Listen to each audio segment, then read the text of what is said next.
পানা পুকুর পুরো। রাজীব রে, কোথায় নিয়ে যাচ্ছিস ভাই? ডুমুর গাছ, হ্যাঁ এই তো ডুমুর।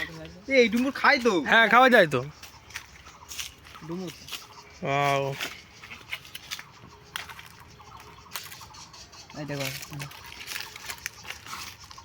এ সাপের গর্ত,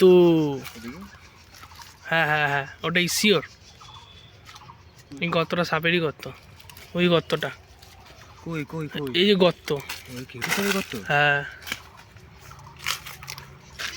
ওটা কি বল? বল ছিল এটা?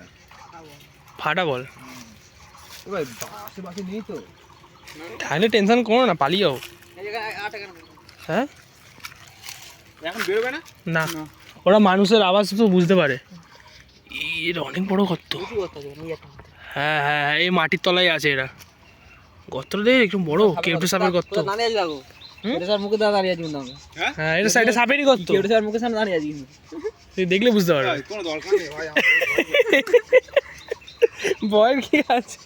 হ্যাঁ তুই যা বলছিস। টেনশন করো না, সাপ আসলে তোমাকে ফেলে আমরা পালাবো আগে। আমার মাছ বন্ধু ভাই, রাখালের মতন তুই আর পারবে না। হ্যাঁ ওরা অনেক স্পিডে যাবে, বেগে মেগে উড়ে উড়ে আরো ভয় দেয়, চলে যায় চলে যায়, আরো ভয় লাগাচ্ছে, ও বাবা লাভ মারবে।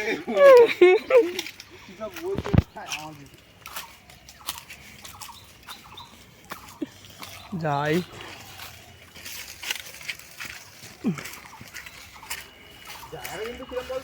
হ্যাঁ কেমন লাগছে বলতো? মানে একটু সাসপেন্স সাসপেন্স টাইপের লাগে।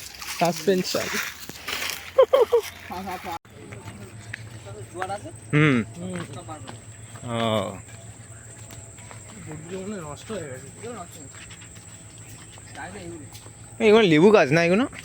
তাহলে ও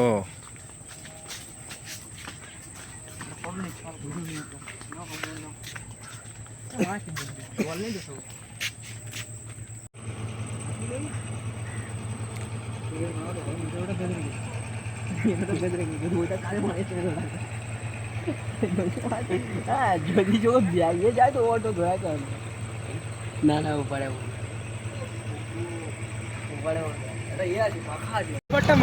এখন আমরা আছি ক্যানিং ব্রিজ, যেটা চলে যাচ্ছে